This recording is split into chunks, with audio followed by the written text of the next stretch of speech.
Um negócio simples, não muito longo pra fazer, mas bem rapidinho.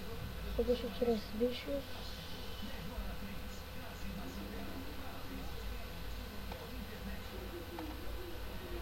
Então, de boa. Então, galera, é assim. A gente vai ensinar como fazer uma mesa de xadrez que nem essa. Primeiro, quer ver um bloco? Eu esqueci de falar os blocos que vão precisar. Bloco de quartzo, primeiro bloco. Segundo bloco, suporte de armaduras. Lembrando que é só na 1.8, de boa? Ó, terceiro coisa, coifa de cota de malha. Quarta coisa, um botão, qualquer coisa, e um pistão.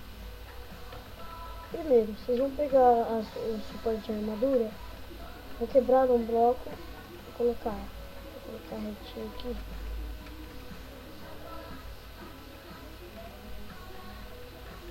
E vocês vão colocar um capacete.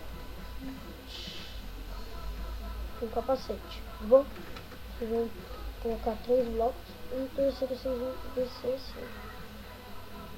Aí vocês vão colocar um bloco aqui, colocar o botão do lado do pistão.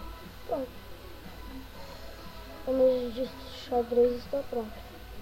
Mas vai ficar um pouco bugadinho, porque eu só testei no Xbox, tá bom? Mas pelo menos dá pra você decorar sua casa, tá bom? Então galera, espero que tenham gostado desse vídeo. É o primeiro vídeo do meu canal, então espero que vocês me ajudem mesmo, beleza? De boa? Então falou, tchau!